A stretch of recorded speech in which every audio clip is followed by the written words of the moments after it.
A man baby. Thought he could get his mommy to stop me and my husband from buying a house. And we proved him wrong in the best way possible. In our town, there was this woman named Wendy, who owned a chunk of land that was even bigger than a regular at an American diner. We're talking 40 acres of prime rural real estate, a mix of wooded areas and cleared lands. Basically every redneck's wet dream. During summer weekends, there was a constant parade of vehicles down there. Everything from beat-up pickup trucks with local fishers to gleaming SUVs with out-of-state plates carrying wealthy vacationers. Me and my partner were salivating over this land, and our eyes practically popped out of our heads when we heard she was dividing it into 4 equal pieces.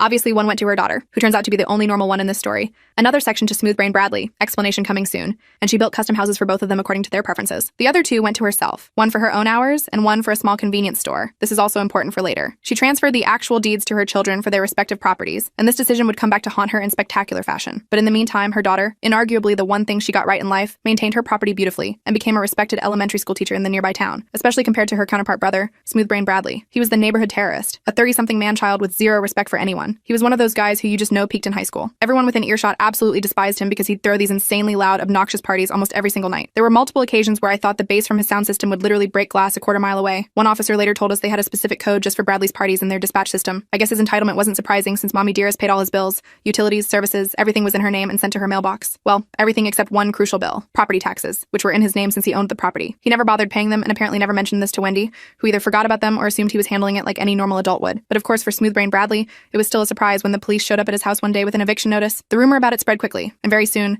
everyone in the town got a surprise too. We never saw Smoothbrain Bradley again. It was our town's mystery, until we found out that instead of some elaborate reason, he'd simply been arrested during a bar fight in town. His house even went up for auction. Hooray! But the place looked like a crime scene. It was completely trashed with holes punched through walls. There was even a massive hole in the living room floor dropping straight into the basement. The carpet had multiple stains from mysterious liquids and solids, rot and black mold all over the walls. His partying habits had left the house in what banks classified as uninhabitable condition, meaning only cash buyers could touch it. This is where our man Magic Mark comes in. He was known for buying these disaster houses at auction for cheap, fixing them up, and putting them back on the market. And long story short, it was beautiful. Only had a few months left of renovation before it became our dream home. But 2 weeks later, I got the call. It was Mark. His voice sounded tight with worry as he explained that his sister had fallen ill in another state, and he wanted to be with her instead of completing the house. I swear me and my husband almost came close to straight up ending the life of Smoothbrain Bradley. She raised me after our parents died, he explained, and now she needs me. He explained it wasn't up to code yet, but if we could find financing, he'd sell it to us for a reasonable price, significantly less than what he'd planned to list it for when finished. We eagerly agreed and started hunting for a bank. Through a realtor friend, we found a bank willing to loan us money with the condition that we'd bring the house up to code within 2 weeks or they could foreclose. It was intimidating, but we were young, energetic, and naive enough to think we could handle it. Mark offered to help by explaining exactly what needed to be done to meet minimum requirements. He couldn't do the work himself since he was in a rush to get to his sister,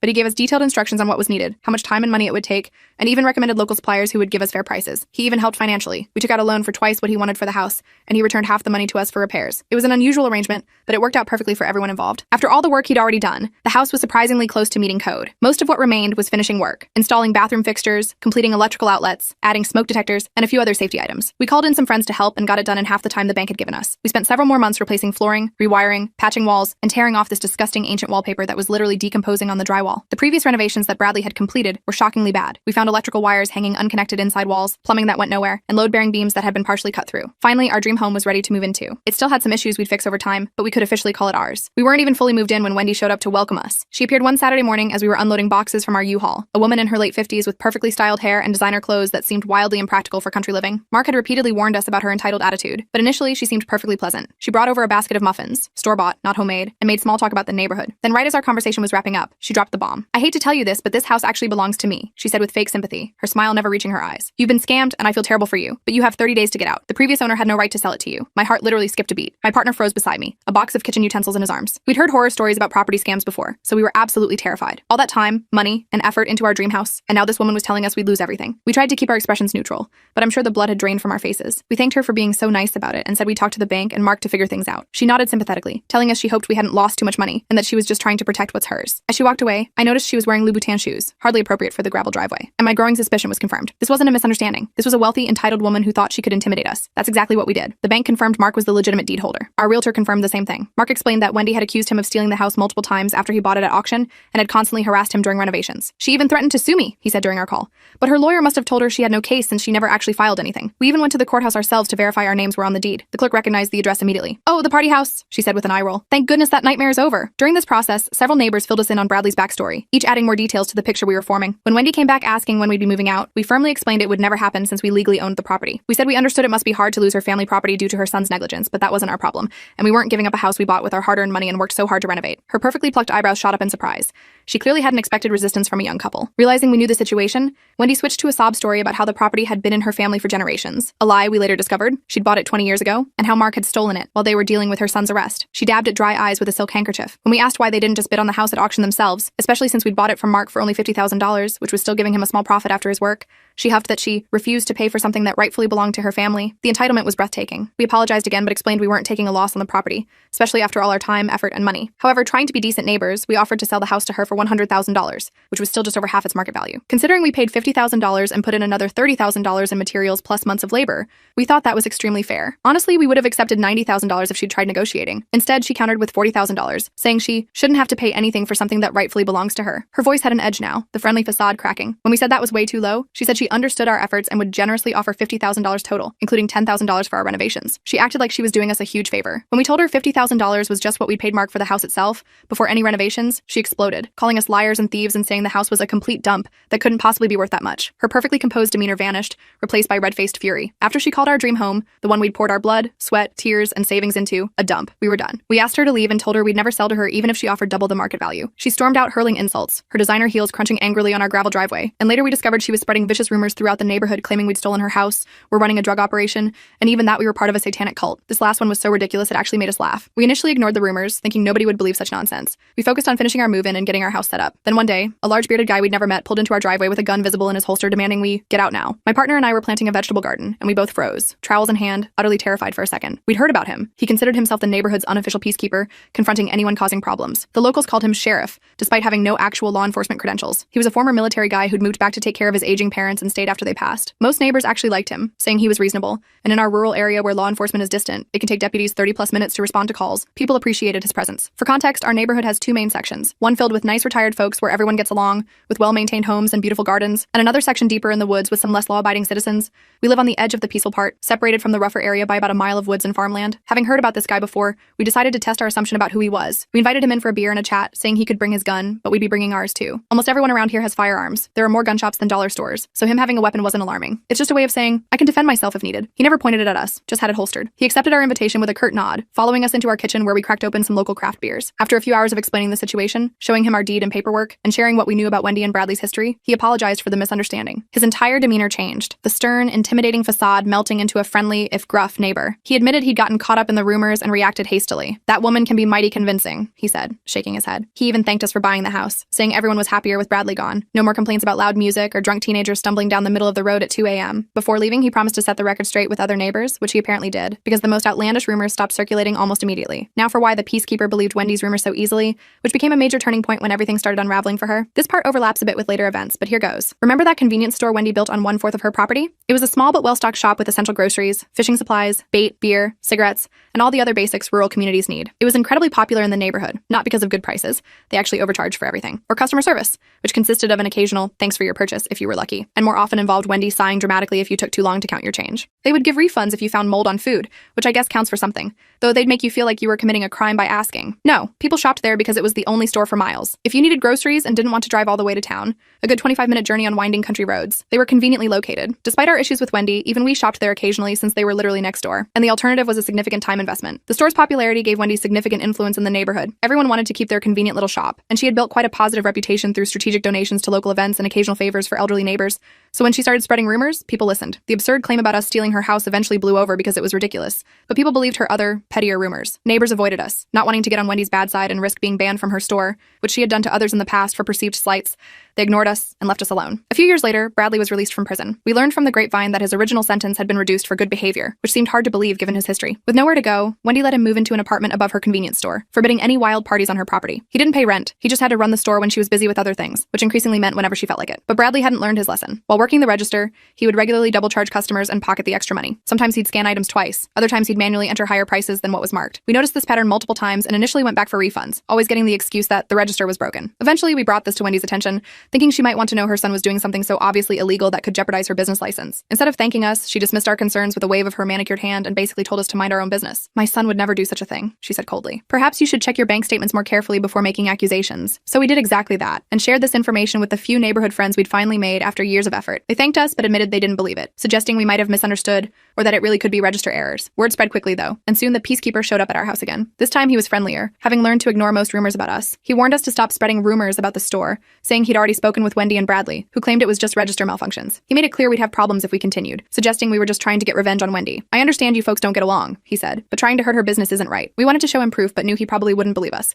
He really liked Wendy and generally took her word over ours. So we apologized and decided to stop shopping there unless absolutely necessary. We started making weekly trips to the grocery store in town, stocking up on essentials to avoid emergency purchases from Wendy's store. Everything changed a couple years later. After our warning and the spreading rumors, people started checking their receipts more carefully and noticed the same pattern we had. Some even compared receipts for identical purchases on different days, finding dramatic price differences. Bradley had probably pocketed tens of thousands of dollars, and Wendy clearly knew about it but chose to silence complaints with counter rumors. The thing about small country stores like that, they depend entirely on regular local customers. During vacation season, they make good money from tourists buying overpriced bait and sunscreen, but not enough to sustain themselves through winter without local support. The seasonal nature of lake tourism meant at least 7 months of relying almost exclusively on regulars. Then the peacekeeper finally connected the dots, and wow, was he furious. We could hear him cursing out Bradley and Wendy from our house, his booming voice carrying clearly across the property line. That same day, he went door to door letting everyone know exactly what they were doing, carrying a stack of receipts as evidence. And if anyone in the neighborhood was trusted more than Wendy, it was him. His military background and no-nonsense reputation gave his words significant weight. Within 24 hours, he completely destroyed their business. Everyone locally stopped coming. They still did okay during summer with tourists who didn't know better.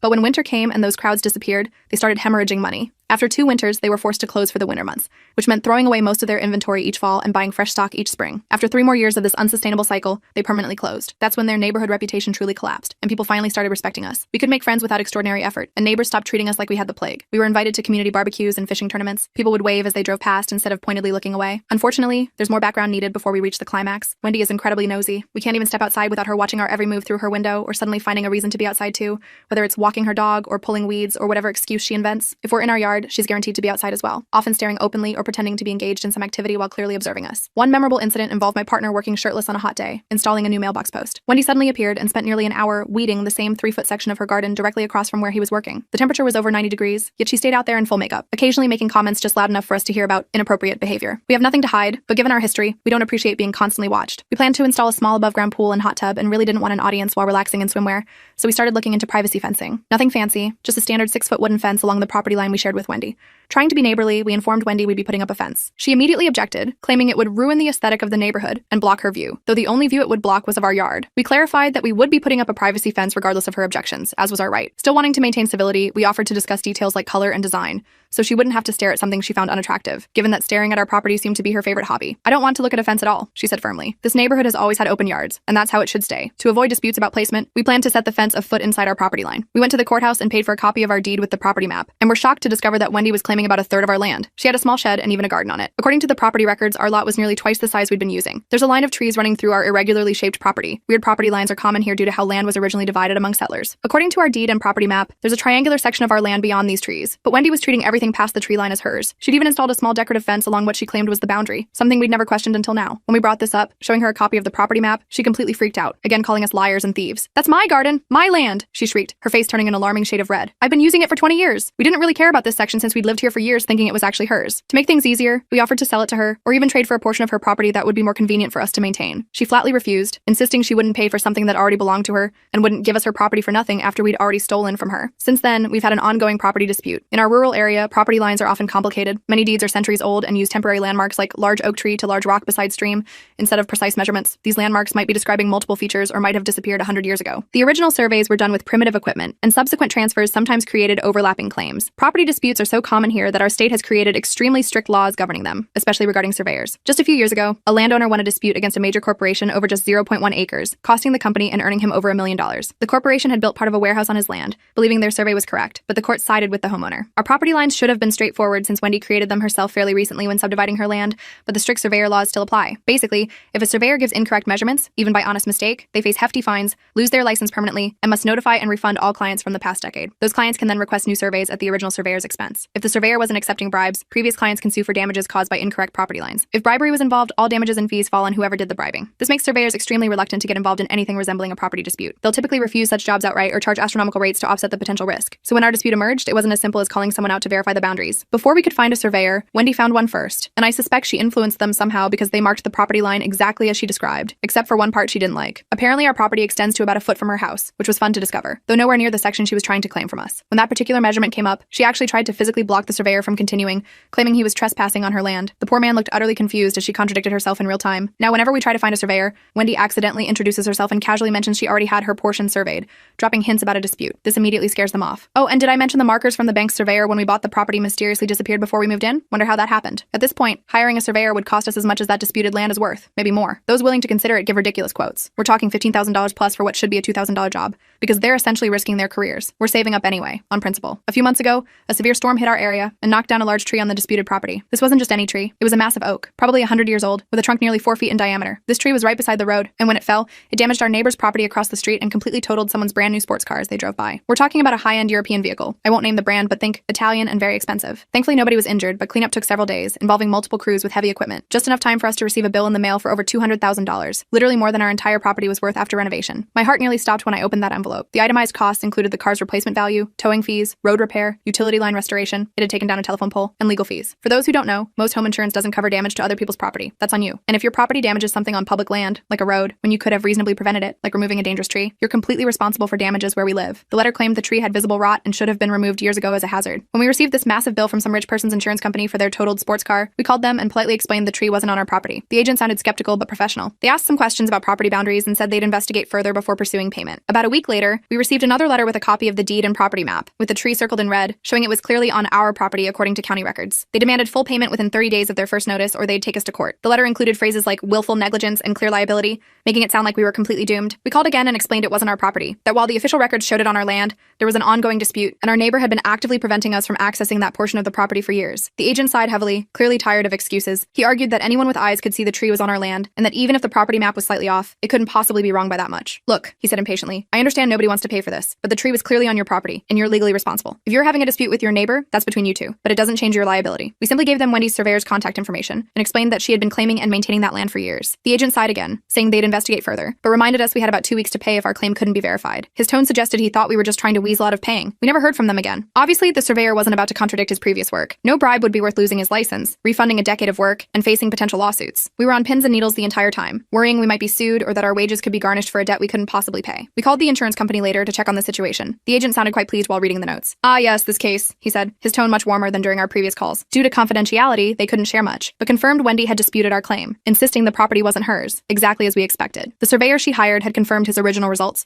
showing the tree was indeed within the boundary she claimed as hers. Since we weren't contesting the survey and the surveyor was hired by Wendy herself, the insurance company had no reason to doubt the results. The full responsibility for all damages fell on Wendy. The agent did share one tidbit that made our day. She was quite upset about our determination, he said, clearly enjoying the memory. She insisted the tree was on your property despite what her own surveyor said. Quite a peculiar position to take. Wendy obviously wasn't happy about paying, though she apparently had enough savings to cover it without selling more land. According to another neighbor, she'd been gradually selling off portions of her original property over the years to fund her lifestyle, so she still had considerable assets despite the expensive settlement. We've stayed quiet about the property dispute since then, though we're still considering saving for a surveyor to reclaim our land. At this point, it's more about principle than the actual property. We rarely use our backyard anyway, preferring our front porch with its view of the sunset over the distant hills. Whenever Wendy looks at us now, she's clearly furious. Her once perfect composure has deteriorated. Her hair isn't always perfectly styled anymore, and she often looks tired and bitter. Ironically, she seems upset that we let her have our land, which resulted in her massive bill. It's free land. How can she complain? But I suspect in her mind, we somehow tricked her into claiming land that would later cost her dearly. At this point, any rumors she might spread would backfire since we've befriended much of the neighborhood, and nobody trusts her anymore after discovering Bradley was stealing from everyone with her knowledge. The peacekeeper has become one of our closest friends, often stopping by for coffee on Sunday mornings to share neighborhood gossip. She's stuck between a rock and a hard place, and we're just sitting back watching the fires she started to consume her life. The convenience store sits empty now, its windows covered with brown paper. Bradley has apparently moved to another state. No one knows exactly where. Wendy still lives in her house, but she's become increasingly reclusive. Can't wait for the next chapter. While planning our privacy fence, we installed an invisible dog fence, an underground wire that triggers a beeping collar when dogs approach the boundary. If they continue, it delivers a mild shock. We don't believe in shock collars, so we tested it ourselves first. It was just a tingly sensation, not painful, like touching a doorknob after shuffling across carpet in socks. We spent a weekend digging a shallow trench around our property, carefully laying the wire,